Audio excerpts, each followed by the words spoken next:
Maria tentu saja bukan Tuhan. Matius pasal 13 ayat 53-58. Setelah Yesus selesai menceritakan perumpamaan-perumpamaan itu, ia pun pergi dari situ.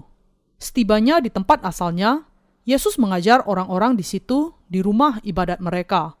Maka takjublah mereka dan berkata, "Dari mana diperolehnya hikmat itu dan kuasa untuk mengadakan mujizat-mujizat itu? Bukankah ia ini anak tukang kayu? Bukankah ibunya bernama Maria dan saudara-saudaranya Yakobus, Yusuf, Simon, dan Yudas? Dan bukankah saudara-saudaranya perempuan semuanya ada bersama kita? Jadi, dari mana diperolehnya semuanya itu?" Lalu mereka kecewa dan menolak dia. Maka Yesus berkata kepada mereka, "Seorang nabi dihormati di mana-mana, kecuali di tempat asalnya sendiri dan di rumahnya." Dan karena ketidakpercayaan mereka, tidak banyak mujizat diadakannya di situ. Kota asal Yesus Kristus adalah Nazaret. Yesus kembali ke kota asalnya dan dia mengajarkan firman Allah di sana di sebuah sinagog orang Yahudi. Semua yang mendengar pengajarannya takjub dan sekaligus tersinggung atas perkataannya dan berkata, "Dari mana diperolehnya hikmat itu dan kuasa untuk mengadakan mujizat-mujizat itu?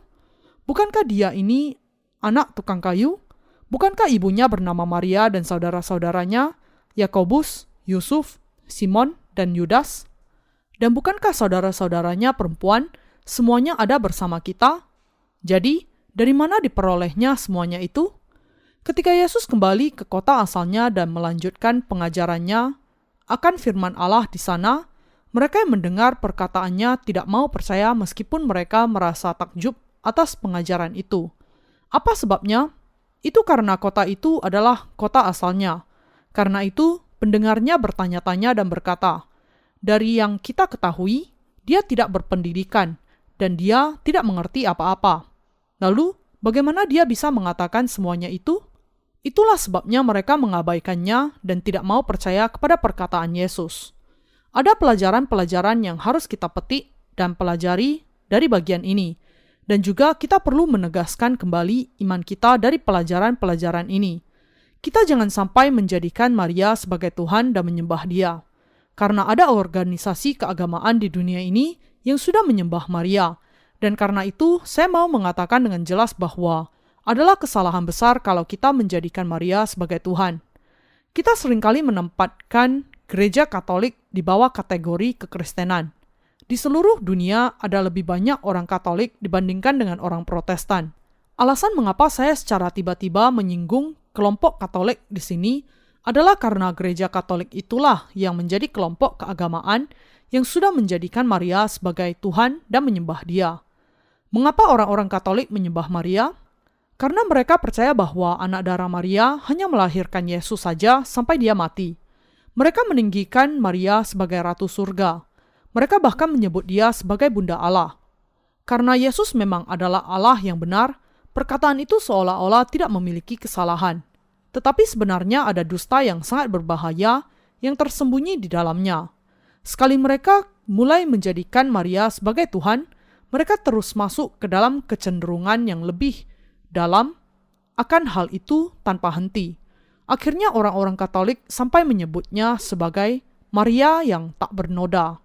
Dengan kata lain, ini berarti bahwa dia dilahirkan tanpa dosa dan tidak melakukan dosa apapun sepanjang kehidupannya.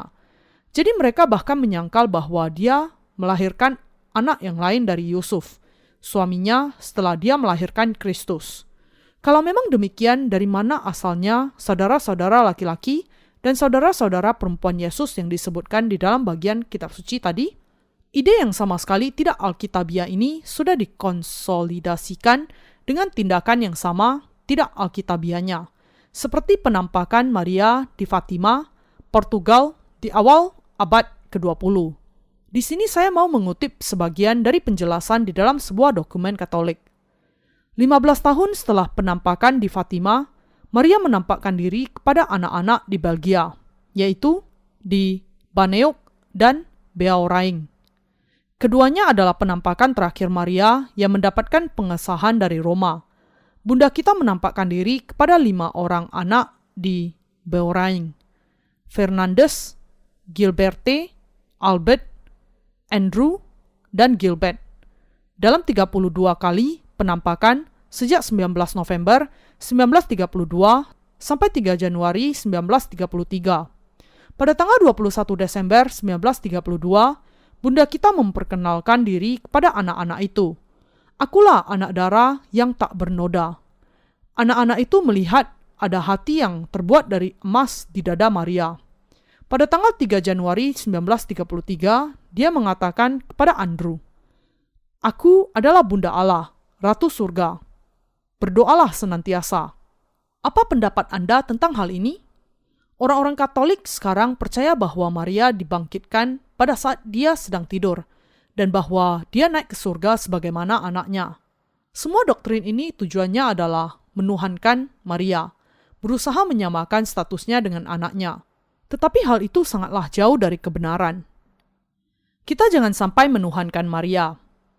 Maria adalah seorang Yahudi yang lahir dari suku Yehuda. Dia adalah seorang gadis muda biasa dari antara suku Yehuda. Yusuf suaminya juga seorang yang berasal dari suku Yehuda. Dari manakah asal-usul suku ini? Salah satu dari ke-12 anak Yakub adalah Yehuda, dan Allah berjanji kepadanya, "Aku akan terus membangkitkan raja-raja dari antara keturunanmu." Sesuai dengan janji ini, Yesus Kristus dilahirkan ke dunia ini sebagai raja segala raja melalui suku Yehuda. Kita harus memahami bahwa Maria sama sekali bukanlah seseorang yang harus dituhankan. Dia hanyalah seorang wanita yang diberi anugerah khusus oleh Allah dan dipakai sebagai alatnya yang berharga untuk karya keselamatan darinya.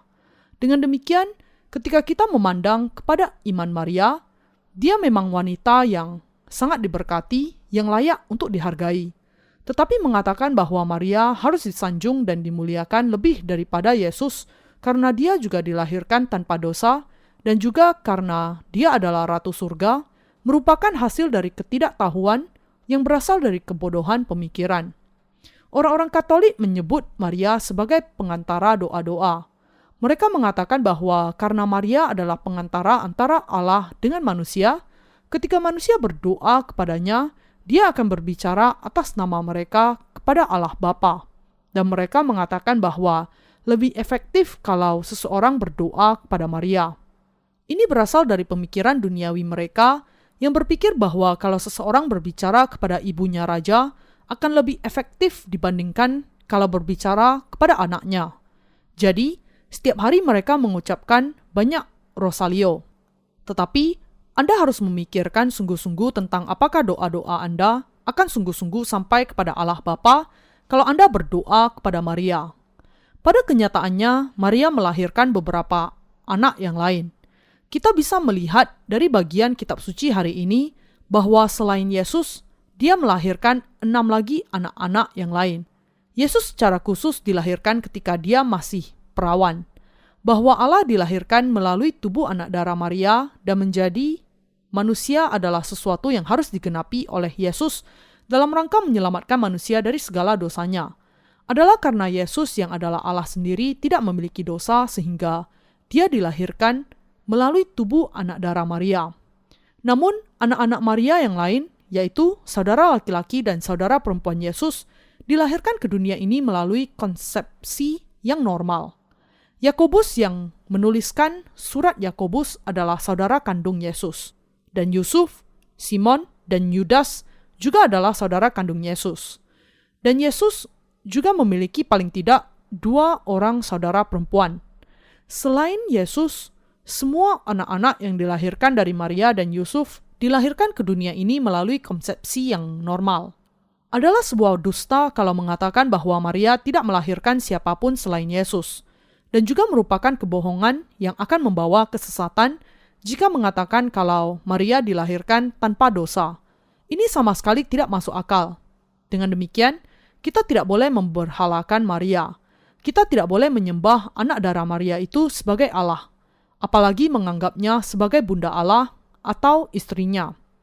Kita juga tidak boleh berdoa kepadanya. Kita tidak boleh menyembah dia sebagai Allah juga, dan juga tidak boleh menganggap dia sebagai Allah.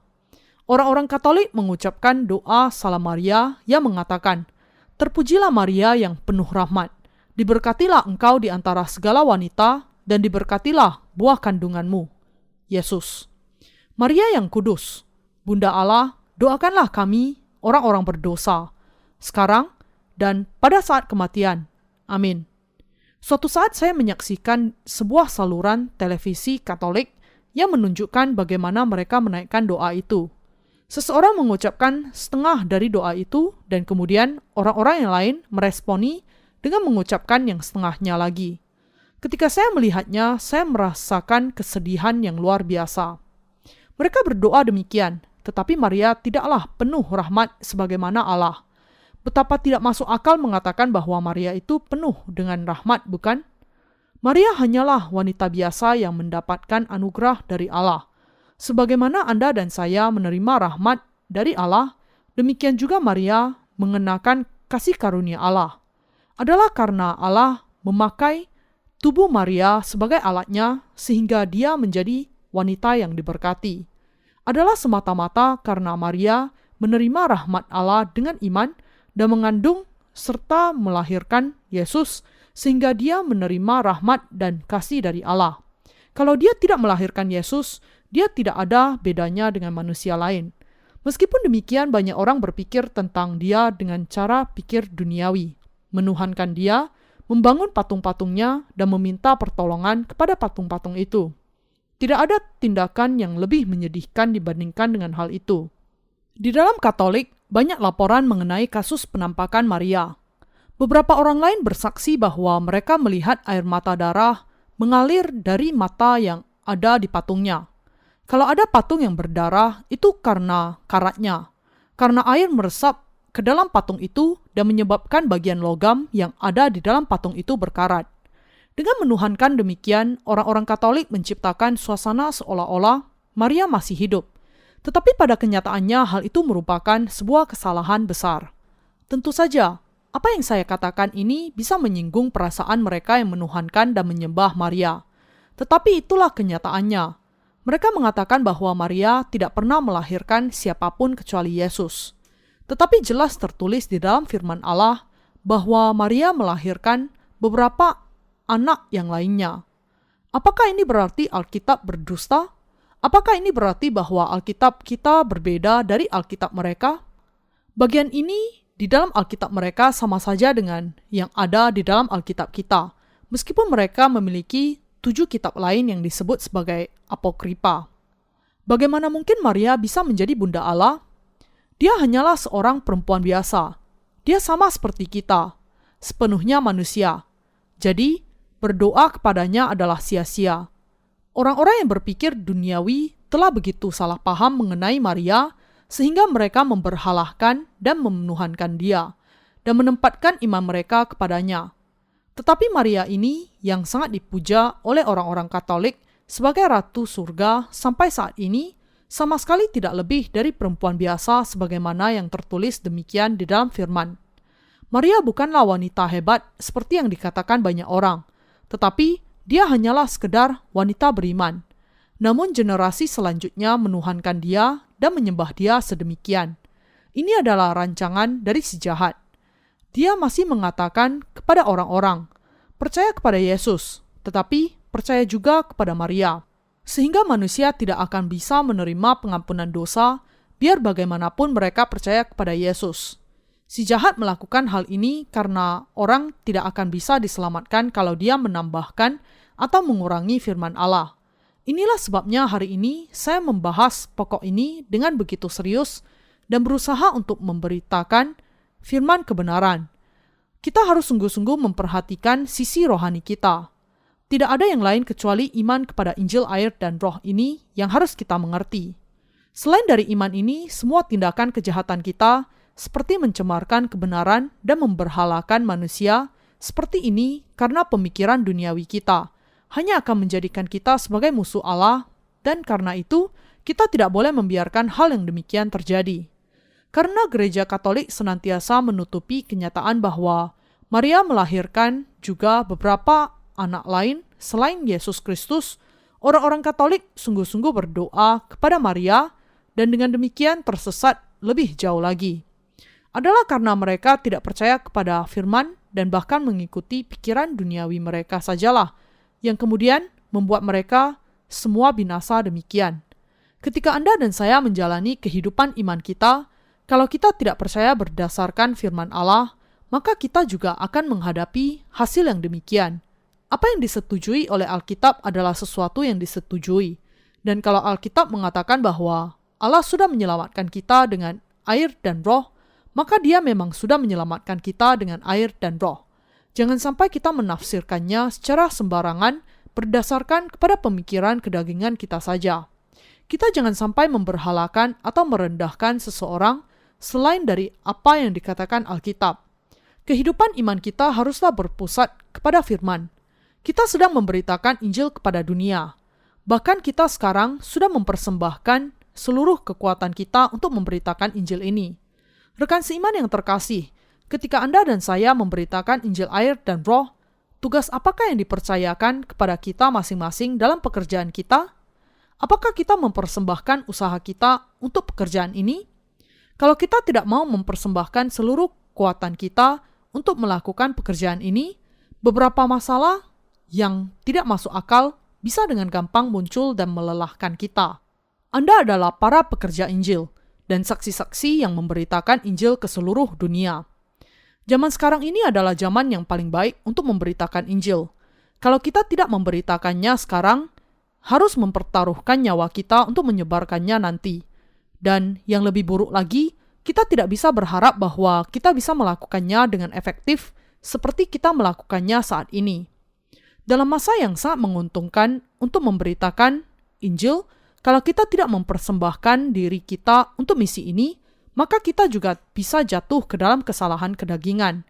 Orang-orang di kota asal Yesus mengabaikan Dia karena pemikiran kedagingan mereka. Orang-orang Katolik juga meninggikan Maria dengan pemikiran kedagingan mereka. Agar kita tidak mengikuti teladan mereka, kita semua harus setia dengan tugas yang dipercayakan kepada kita dan mewartakan Injil ini. Rekan sekerja yang terkasih, pintu akan terbuka di seluruh penjuru dunia. Pintu itu pasti akan terbuka. Bangsa-bangsa yang tertutup akan dibukakan dan kita akan bisa memberitakan Injil ke setiap penjuru dunia ini. Kita bisa mengirimkan buku-buku ke negara di mana Injil air dan roh belum disebarkan dan kemudian membagikannya kepada orang-orang lain. Dan kita juga bisa mencetak buku-buku itu tepat di negara-negara itu. Melalui rekan-rekan kerja di seluruh dunia yang sudah menerima pengampunan dosa dan yang sekarang bekerja bersama kita, kita bisa mencetak buku kita di tempat itu dan mendistribusikannya secara langsung. Injil kemudian akan tersebar luas dalam waktu yang singkat. Dan kami akan terus menerbitkan buku-buku di situs kami. Ketika kami melanjutkan percetakan buku seri pertumbuhan rohani dari kitab Matius, pekerjaan Allah akan berhasil. Kita harus melakukan pekerjaan ini dengan iman dan meneruskan kehidupan rohani kita dengan iman. Saya yakin bahwa sekarang inilah waktunya bagi orang-orang kudus di seluruh dunia untuk menjadi berani dan memiliki tekad. Dan saya yakin bahwa tujuan kita haruslah jelas. Kita jangan sampai meletakkan fokus kepada apakah kita akan diterima oleh orang-orang lain atau tidak. Namun, kita harus berpikir sekarang, apakah kita dengan setia atau tidak melakukan pekerjaan yang dipercayakan oleh Allah kepada kita? Dan apakah Injil air dan roh ini memang harus disebarkan ke seluruh dunia atau tidak? Kita harus bertanya kepada diri kita, apakah kita memang menyerahkan seluruh kekuatan dan usaha kita untuk pekerjaan ini atau tidak? Inilah yang harus kita perhatikan. Jangan pernah lupa akan kenyataan bahwa iblis sedang berusaha untuk membuat kita memiliki pemikiran kedagingan dan membinasakan kita. Jangan pernah berpikir bahwa kita akan hidup seperti ini selama 10.000 tahun. Dunia ini akan berakhir cepat atau lambat. Penyebab keruntuhan gereja ortodoks Rusia haruslah menjadi pelajaran bagi kita. Para pemimpinnya sudah bertengkar selama bertahun-tahun tentang hal-hal sepele seperti apakah yang harus dikenakan pendeta di mimbar, yaitu apakah jubahnya harus berwarna biru, merah, atau hitam. Ketika mereka saling bertengkar di antara mereka sendiri tentang hal yang sangat tidak masuk akal itu, tahukah Anda apa yang kemudian terjadi di Rusia? Revolusi komunis pecah dan komunis memenjarakan semua tokoh agama dan membunuh mereka. Ketika orang-orang Kristen salah menempatkan pikiran mereka dan hanya tertarik kepada hal-hal yang tidak masuk akal demikian, iblis akan memberikan pukulan yang mematikan kepada mereka. Bukankah hal itu juga yang terjadi dengan kekristenan di zaman ini juga? Bukankah masing-masing denominasi mengaku dirinya sebagai denominasi yang benar dan yang terbaik? Di Korea ada sebuah kelompok sesat yang namanya Gereja Hidup Kekal, yang pendirinya baru-baru ini ditangkap dan dihukum mati karena membunuh beberapa anggota yang keluar dari sekte itu. Pendiri ini mengatakan bahwa orang yang bisa mendapatkan kehidupan kekal adalah orang yang menaati 318 peraturan hukum yang dibuatnya. Salah satu inti dari peraturannya mengatakan bahwa orang bisa menerima kehidupan kekal kalau dia tidak tidur dengan istrinya. Dibandingkan dengan 613 hukum yang diberikan Allah di dalam Taurat, 318 peraturan itu memang hanya setengahnya saja dari Taurat. Tetapi meski demikian, siapa yang sungguh-sungguh bisa menaati sepenuhnya bahkan satu saja dari peraturan itu? Ini sama sekali tidak mungkin, bahkan untuk pengikut yang paling setia dari sekte itu sekalipun. Karena manusia memiliki kelemahan, yang diperlukan adalah Injil kuasa yang menyelamatkan orang-orang berdosa yang lemah, bukan menciptakan perintah-perintah aneh buatan manusia. Rekan seiman yang terkasih, saya mengajak Anda untuk menyelidiki diri Anda. Bukankah Anda memiliki kelemahan? Tentu saja demikian. Bagaimana kemudian Anda bisa menerima pengampunan dosa-dosa Anda? Anda diselamatkan hanya jika Anda percaya kepada Injil air dan Roh. Kalau Anda sungguh-sungguh percaya kepada Injil air dan Roh, maka Anda akan bisa meletakkan segala kelemahan Anda kepada Yesus Kristus. Apa yang harus dilakukan? Paling tidak, saya percaya kepada Injil air dan Roh. Tuhan datang ke bumi ini, dibaptiskan, mati di atas kayu salib, bangkit kembali dari kematian, dan dengan itu sudah menyelamatkan saya melalui Injil air dan Roh. Saya percaya kepada hal ini. Saya sekarang tidak memiliki dosa, karena Tuhan sudah menghapuskan segala dosa saya. Meskipun saya memiliki kelemahan, Allah sudah mempercayakan saya dengan pekerjaannya, dan saya akan dengan setia menggenapi semuanya sebelum saya menghadap Dia. Inilah iman yang rohani. Rekan seiman yang terkasih, kita harus hidup dengan pikiran rohani yang demikian, dan dengan iman yang demikian. Bukannya memberikan komentar mengenai keadaan orang-orang lain, jauh lebih berguna jika kita menguji diri kita sendiri, mengakui kelemahan kita, dan merenungkan Injil Tuhan. Ingatlah bahwa ketika Anda menunjuk kepada orang lain, 3 jari Anda sebenarnya menunjuk kepada diri Anda sendiri. Kita harus ingat bagian Alkitab yang mengatakan, tetapi jikalau kamu saling menggigit dan saling menelan, awaslah, supaya jangan kamu saling membinasakan. Galatia pasal 5 ayat 15.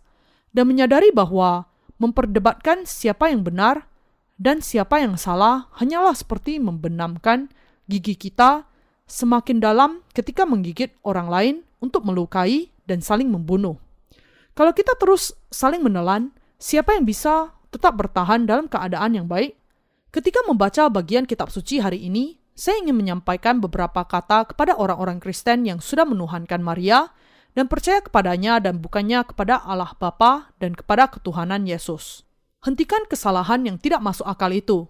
Saya ingin mereka sungguh-sungguh menyadari bahwa mereka sedang menjalani kehidupan iman mereka hanya sekedar duniawi saja, dan supaya mereka kembali kepada kehidupan iman yang benar, yang rohani. Saya sangat sedih setiap kali melihat orang-orang yang membuat agama yang aneh dengan cara menambahkan dengan sembarangan pemikiran mereka sendiri dan kemudian menuju ke jalan kebinasaan mereka. Kita harus percaya kepada kebenaran yang dinyatakan di dalam Alkitab sebagaimana adanya, karena firman mengatakan bahwa Allah sudah menghapuskan segala dosa kita dengan Injil air dan Roh.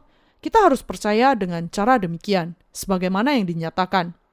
Ketika kita percaya kepada hal ini, kita menjadi tidak berdosa, dan adalah tujuan iman kita agar kita dilahirkan kembali, dan dengan itu masuk ke dalam kerajaan surga. Bukankah demikian? Tentu saja demikian. Sudahkah kita menjadi tanpa dosa hanya karena kita mengalami perubahan emosi di dalam hati kita? Tidak. adalah karena kita percaya kepada Injil air dan roh sehingga kita menjadi tidak memiliki dosa. Rekan seiman yang terkasih, kalau seseorang berusaha untuk mengubah Injil air dan roh, dia sudah pasti salah. Tetapi di antara orang-orang benar, bisa ada orang-orang yang jahat meskipun mereka tidak berusaha untuk mengubahkan Injil yang benar. Kalau ada orang-orang di antara orang-orang yang dilahirkan kembali yang tidak melayani Injil yang sejati dan yang hanya mencoba untuk hidup baik agar mendapatkan nama baik saja, dia adalah orang yang jahat di mata Allah. Katakanlah ada seseorang di antara kita yang tidak melakukan kesalahan apapun dan yang hidup secara saleh, tetapi orang ini tidak melayani Injil. Apakah orang ini termasuk orang baik? Tidak peduli bagaimana dia berusaha hidup baik, kalau dia tidak melayani Injil dan tidak hidup untuk Injil, maka dia adalah seorang yang jahat. Dia adalah orang yang paling jahat yang tidak melakukan kebaikan apapun. Apa ruginya bagi Allah kalau kita melakukan dosa, dan apa untungnya bagi Dia kalau kita tidak berdosa? Kalau kita melakukan dosa, maka hanya kita saja yang akan dihakimi dan dihukum. Allah tidak dikuasai atau diatur oleh kita, tetapi Dia adalah yang maha tahu dan maha kuasa yang bisa melakukan segala sesuatu seturut dengan kehendak-Nya. Dia adalah hakim. Kita jangan sampai berpikir bahwa Dia sama seperti kita, salah satu di antara kita. Kita yang memerlukan Dia. Apakah karena kita hidup benar sehingga kita dibenarkan? Tidak, sama sekali tidak. Adalah karena kita percaya kepada-Nya sehingga kita menerima pengampunan dosa. Adalah karena Dia sudah menghapuskan dosa kita dengan Injil air dan roh sehingga kita diselamatkan. Dan adalah karena kita percaya kepada kebenaran ini sehingga kita menjadi tidak memiliki dosa. Hidup benar tidak berarti bahwa kita akan lebih diubahkan lagi secara rohani. Ketika kita melayani Injil, kita secara rohani diubahkan dan iman kita bertumbuh. Kalau kita tidak melayani Injil ini, tidak akan ada keuntungan apapun bagi kita, dan kita tidak akan menjadi lebih baik sama sekali. Kalau Injil air dan roh diambil dari kita, tidak akan ada lagi iman yang benar di dalam kita. Atau dalam hal ini, tidak ada lagi iman sama sekali. Mari kita bayangkan di sini bahwa Anda tidak lagi mau berjuang untuk melayani Injil dan bahkan Anda kemudian mengejar urusan kedagingan Anda sendiri. Apa yang kemudian akan terjadi? Anda akan dengan segera menjadi cemar. Hati Anda akan langsung menjadi busuk, sebagaimana belatung berkeriapan di bangkai tikus. Ketika hati Anda kemudian mati dan membusuk, bau busuk itu akan menyebar. Tubuh Anda, tindakan Anda, pikiran Anda, perasaan Anda akan memancarkan bau busuk yang menjijikkan. Apakah Anda setuju? Hal yang sama juga berlaku untuk saya. Saya juga akan berbau busuk menjijikkan kalau saya tidak melayani Injil ini. Kalau saya tidak dilahirkan kembali, saya tidak akan mau melayani orang-orang di dunia ini. Kalau kita tidak melayani Injil, kita akan menjadi demikian. Iman kita jangan hanya duniawi, tetapi rohani. Kita jangan sampai menjalani kehidupan kita menggunakan iman kedagingan. Dengan mengatakan bahwa Maria adalah istri Allah Bapa karena dia melahirkan Yesus adalah logika kedagingan. Bagaimana mungkin ini logika rohani?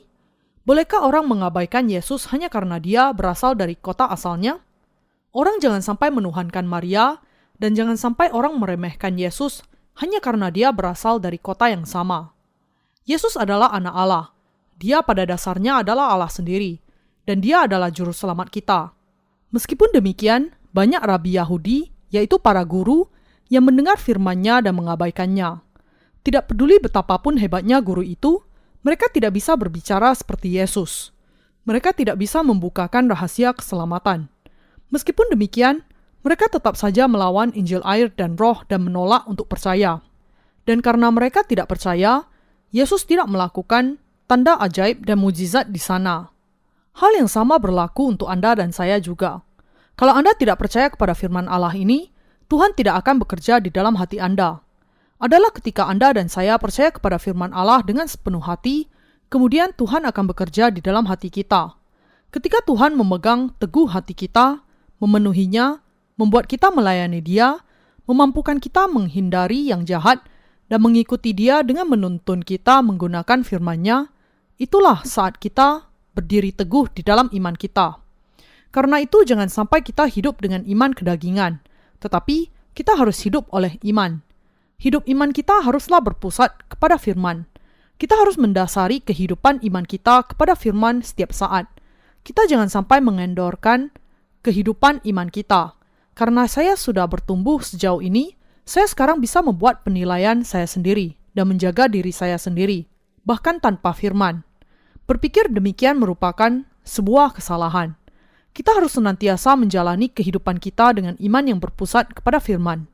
Kita jangan sampai lupa Injil air dan roh, dan terus mendasarkan diri kita kepada firman. Kita harus menjadikan pemberitaan Injil air dan roh itu sebagai tujuan kita, dan kita harus senantiasa maju dengan tegap kepada tujuan ini. Hanya dengan demikian kita bisa menghindar dari jeretan urusan yang tidak berguna dan yang membuang waktu saja. Dan hanya demikian saja kita bisa menjalani hidup kita dengan baik sebagai hamba, mendapatkan pujian dari Allah dan semakin dikasihi olehnya, serta mendapatkan kemajuan di dalam tubuh dan roh kita. Dengan demikian kita jangan sampai menjalani hidup kita secara kedagingan. Berapa banyakkah saudara kandung Yesus? Saudara laki-lakinya saja ada 7. Ini berarti bahwa Maria paling tidak memiliki 7 orang anak. Sangat mungkin bahwa dia memiliki lebih banyak lagi anak. Tetapi ini adalah jumlah yang paling sedikit tentang anak-anak yang dimilikinya. Adalah karena banyak orang di zaman ini yang terus berpikir tentang Yesus dalam kerangka manusia dan percaya kepadanya secara manusiawi sehingga iman mereka menjadi tidak memiliki dasar. Yesus mati di atas kayu salib bagi saya. Betapa menyakitkannya itu. Saya percaya. Percaya kepadanya hanya dengan cara demikian adalah pemikiran kedagingan. Tuhan kita mengatakan bahwa Dia datang dengan air dan roh, dan bahwa Ia telah menghapuskan segala dosa kita dengan air dan roh. Bukankah kita juga harus percaya dengan cara yang demikian, sebagaimana yang dikatakannya? Bukan hanya bersimpati dengan penderitaannya. Bukankah kita harus menerima keselamatan yang sudah digenapkan oleh Yesus untuk kita, sebagaimana adanya? Dan bukankah kita harus berpegang serta percaya kepada firman itu dengan cara demikian, sebagaimana adanya? Jangan terlalu berpura-pura menunjukkan simpati kepada Yesus. Siapa yang seharusnya memiliki simpati kepada siapa di sini? Allah Bapa dan Yesus yang layak menunjukkan belas kasihan kepada kita, dan bukan kita. Lalu, apakah kita dengan cara apapun ada dalam posisi di mana kita layak menunjukkan simpati kepada Yesus? Apakah para pengemis dan para tunawisma itu layak untuk berbelas kasihan kepada kita? Semua orang yang percaya kepada Yesus hanya dengan pemikiran kedagingan harus disadarkan. Bahkan sekarang, mereka hanya percaya kepada darah di kayu salib dan mengatakan, betapa menyakitkannya itu. Karena Dia mati bagi saya percaya kepadanya. Tetapi iman ini sama sekali tidak lebih dari iman emosi saja yang berasal dari rasa iba saja. Adalah merupakan sebuah kepercayaan yang sangat tidak masuk akal, di mana orang setuju untuk percaya kepada Yesus, seolah-olah Dia yang berbuat baik kepadanya. Hal itu merupakan iman kesombongan yang mengatakan, baiklah, sekarang saya mau menerima. Saya menerima kenyataan bahwa Engkau sudah menyelamatkan saya. Betapa salahnya iman yang demikian, bukan? Hal itu merupakan penghinaan terhadap harga diri Tuhan. Itu merupakan pelanggaran penghujatan kepadanya. Karena manusia yang membutuhkan belas kasihan Tuhan, yang kemudian karena tidak mengetahui tempatnya yang sebenarnya, setuju untuk percaya kepadanya lalu seolah-olah Dialah yang melakukan kebaikan kepada Tuhan. Yang membuat kita ada dalam hubungan yang benar dengan Allah adalah iman. Apakah iman yang sejati itu? Memandang kepada karya keselamatan yang melaluinya, Allah sudah menyelamatkan kita dengan air dan roh, maka kita tidak mungkin tidak mengakui kebenaran kasih-Nya dengan penuh ucapan syukur. Dan karena Injil ini masuk akal bagi kita ketika kita memandangnya dari segi akal budi kita, kita tidak bisa tidak meninggikan Allah dan mengaku kepadanya. Aku percaya kepada apa yang Engkau lakukan bagiku. Aku percaya kepada karya kebenaran-Mu. Inilah yang disebut iman. Memandang dengan penuh penghormatan kepada apa yang dilakukan Allah kepada kita dan percaya kepada hal itu adalah iman. Sebuah agama, sebaliknya, adalah sesuatu yang dibuat berdasarkan pemikiran manusia. Bukannya terikat dengan kelemahan Anda sendiri, Anda justru seharusnya merenungkan kebenaran bahwa Tuhan sudah menghapuskan segala dosa Anda dengan Injil, air, dan Roh, dan percaya kepada kebenaran ini. Bukankah dosa-dosa kita ditanggungkan kepada Yesus ketika Dia dibaptiskan di sungai Yordan dan keluar dari air? Tuhan kita dengan memikul segala dosa kita melalui baptisannya, mati di atas kayu salib, dan bangkit kembali dari kematian, sudah menyelamatkan kita secara sempurna. Kalau dosa-dosa kita sudah ditanggungkan kepada Yesus, maka sekarang kita tidak memiliki dosa. Apakah Anda masih memiliki dosa, atau Anda tidak memiliki dosa lagi? Tentu saja Anda tidak memiliki dosa, dan Yesus juga sudah dihukum bagi dosa-dosa kita. Demikianlah caranya Dia membasuh hati kita. Kita sekarang harus maju berjalan dengan menempatkan iman kita kepada Tuhan kita. Meskipun Anda dan saya penuh kelemahan di dalam daging kita, adalah sebuah kebenaran bahwa Tuhan sudah menghapuskan segala dosa kita. Karena itu, dengan iman, hati kita bisa dibasuhkan, dan dengan iman, kita bisa menjalani kehidupan iman rohani kita bagi pekerjaan yang berkenan kepada Tuhan. Yang masih tersisa bagi kita adalah untuk menerima kekuatan baru setiap hari dan berlomba dalam perlombaan iman kita. Kita harus menjalani kehidupan iman kita secara rohani. Kita belum sepenuhnya bertumbuh, dan kita juga belum sepenuhnya dewasa. Kita harus terus berlari menuju tujuan sebagaimana yang dikatakan oleh Rasul Paulus. Bukan seolah-olah aku telah memperoleh hal ini atau telah sempurna, melainkan aku mengejarnya, kalau-kalau aku dapat juga menangkapnya, karena aku pun telah ditangkap oleh Kristus Yesus. Saudara-saudara, aku sendiri tidak menganggap bahwa aku telah menangkapnya, tetapi ini yang kulakukan. Aku melupakan apa yang telah di belakangku, dan mengarahkan diri kepada apa yang di hadapanku, dan berlari-lari kepada tujuan untuk memperoleh hadiah, yaitu panggilan surgawi dari Allah dalam Kristus Yesus. Filipi pasal 3 ayat 12-14. Demikian juga, saya mau mengatakan kepada Anda semua dan kepada para pekerja kami di seluruh dunia, jangan mengeluh tentang ini dan itu. Setialah kepada apa yang sudah dipercayakan kepada Anda sekarang. Kalau Anda bisa meluangkan waktu ketika Anda melakukan pekerjaan ini, pakailah itu untuk menguji diri Anda sendiri dan berdiri tegak di dalam iman Anda. Apakah yang membuat Anda berhak membicarakan apa yang dilakukan oleh orang-orang lain? Apakah mereka melakukan yang baik atau yang buruk? Semakin rajinlah di dalam waktu yang masih ada. Kita masih jauh dari tujuan kita untuk mendapatkan pahala berupa panggilan surgawi dari Allah dalam Kristus Yesus. Bisakah Anda menjadi kudus untuk berdiri di hadapan Allah hanya dengan kebenaran Anda sendiri? Bisakah Anda mencapai kekudusan yang demikian dengan tidak melakukan kesalahan di dalam perkataan dan tindakan Anda? Tidak mungkin. Melayani Tuhan adalah kekudusan itu. Bukanlah berpura-pura kudus yang akan membuat kita menjadi kudus. Hanya karena Injil sajalah kita bisa menjadi kudus. Adalah karena Injil sudah menghapuskan segala dosa kita sehingga kita sudah dibenarkan. Terus terang, kita tidak terlalu banyak berdoa ketika kita berkumpul bersama. Kita berdoa untuk pengabaran Injil di seluruh dunia, dan untuk segala sesuatu yang kita lakukan untuk melayani Injil dengan setia dan efektif. Kemudian, kita para pekerja Allah menikmati makanan dan berbicara satu dengan yang lain dengan penuh sukacita. Karena kita bisa bertemu setelah bekerja keras, kita lalu menikmati makanan yang lezat dan memulihkan kekuatan kita. Kalau kita masih memiliki waktu lebih, kita akan keluar untuk bermain sepak bola. Kita disegarkan dengan melakukan semuanya itu, dan kembali ke posisi masing-masing untuk melakukan yang terbaik di dalam melayani Injil kebenaran. Lalu, kita kembali lagi dan mengurus keluarga kita, dan melakukan apa yang harus kita lakukan dengan kekuatan baru. Apakah ada yang sangat istimewa dengan semuanya itu? Apakah hal yang lain yang perlu kita lakukan? Selain dengan tekun dan setia melakukan pekerjaan yang sudah dipercayakan Allah kepada kita? Kalau Anda tidak melayani Tuhan atau melayani Injil, apakah ada sesuatu yang bisa Anda lakukan yang akan membuat Anda menjadi kudus? Apakah Anda menjadi kudus kalau Anda mengasah pikiran Anda dalam meditasi yang dalam di sebuah gua? Bukannya menjadi kudus, Anda akan menjadi semakin kotor.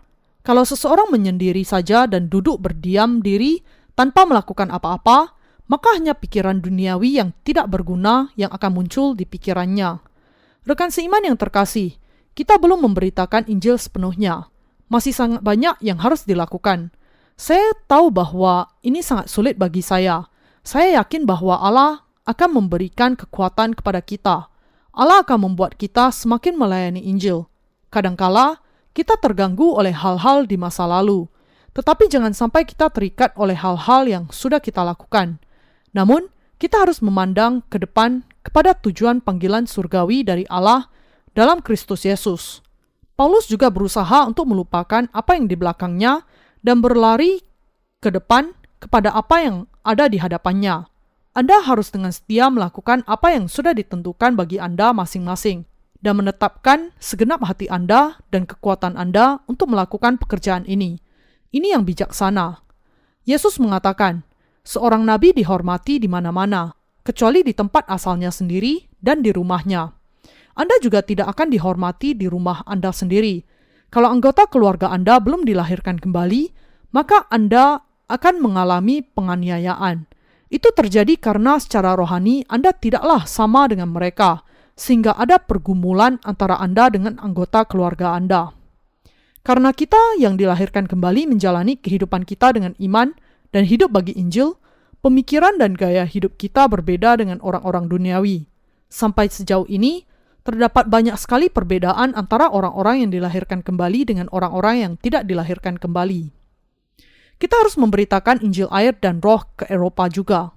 Saya yakin bahwa kita harus memberitakan Injil ke Eropa dengan semakin tekun juga. Meskipun kami sudah menerbitkan buku-buku kami dalam hampir semua bahasa di Eropa, masih banyak yang belum menerima Injil yang benar di Eropa. Banyak orang dari berbagai penjuru dunia sudah meminta buku-buku kami, tetapi permintaan yang datang dari Eropa agak jarang.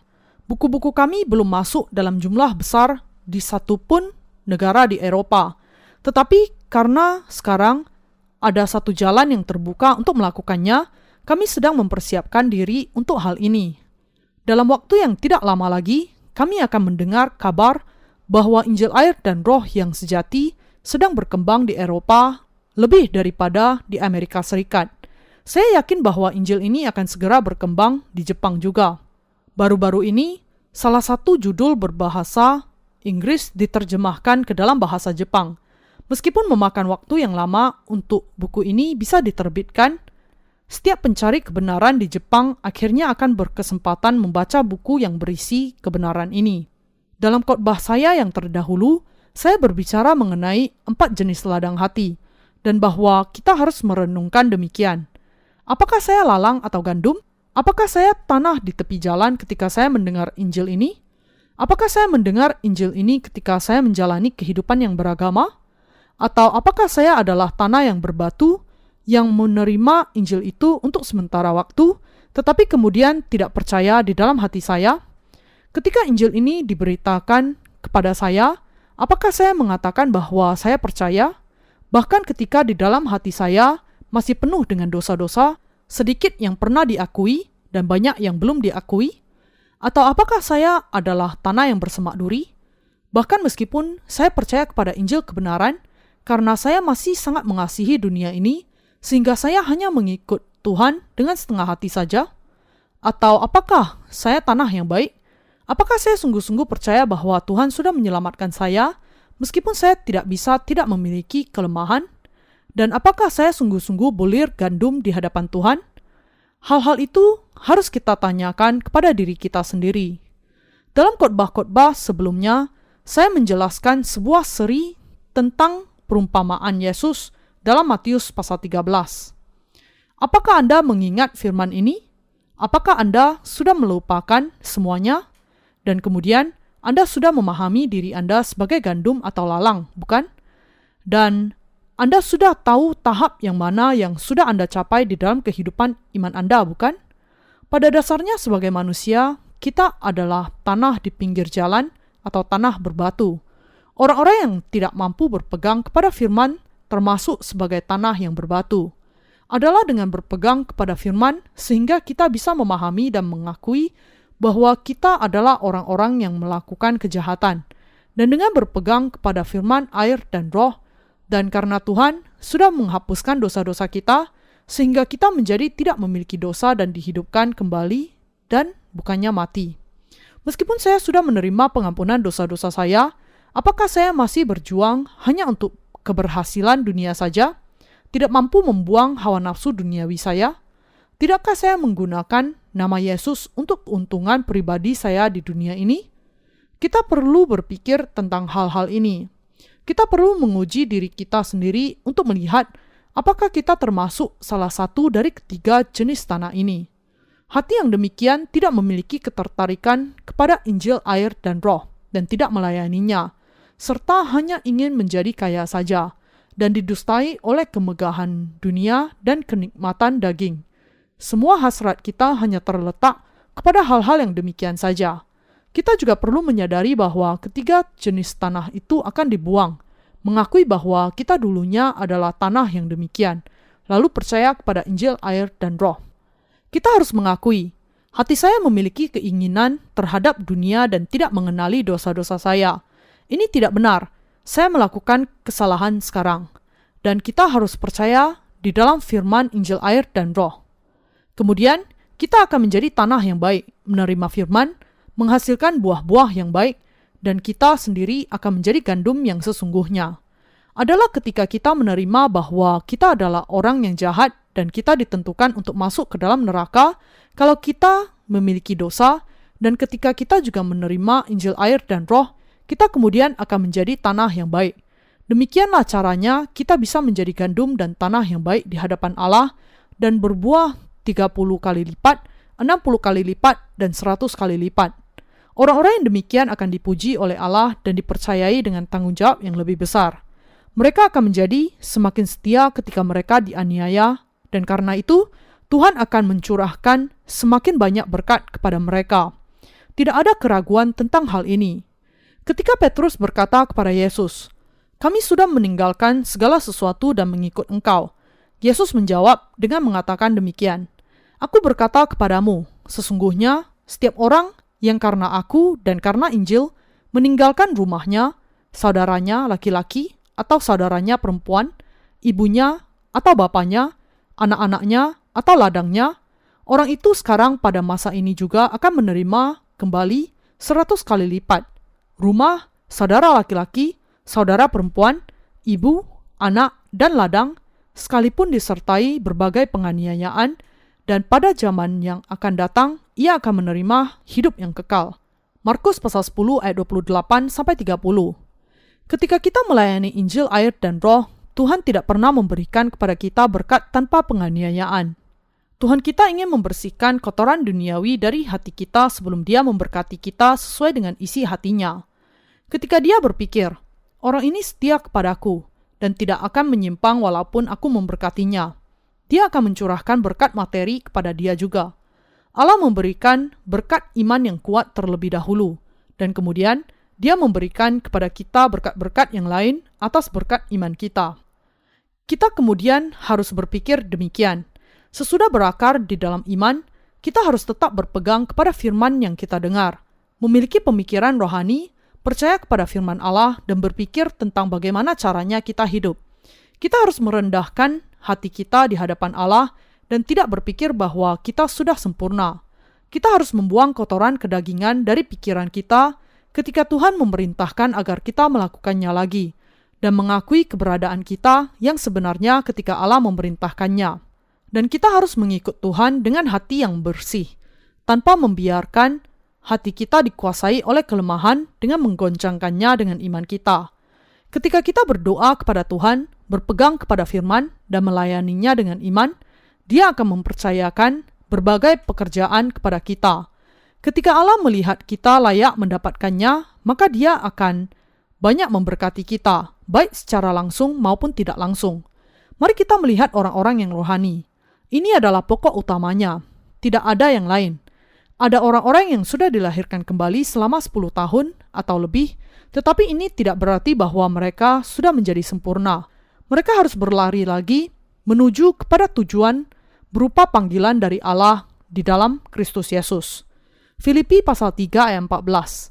Ada tahap demi tahap, dan kita harus terus berlari sampai Tuhan kita dipuaskan. Yang tersisa bagi kita untuk kita lakukan adalah memberitakan Injil air dan Roh ke seluruh dunia. Sama sekali tidak bisa dibiarkan kalau kita menjadi halangan bagi penyebaran Injil air dan Roh. Kalau saja Injil ini sudah disebarkan, maka tidak masalah jika kita memiliki kekurangan.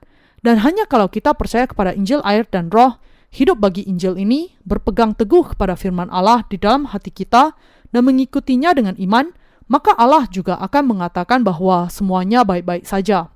Namun, jika kita melibatkan diri kita dengan hal-hal yang tidak berguna dan saling bertengkar tentang hal-hal yang tidak ada artinya, Allah tidak bisa membiarkan hal yang demikian.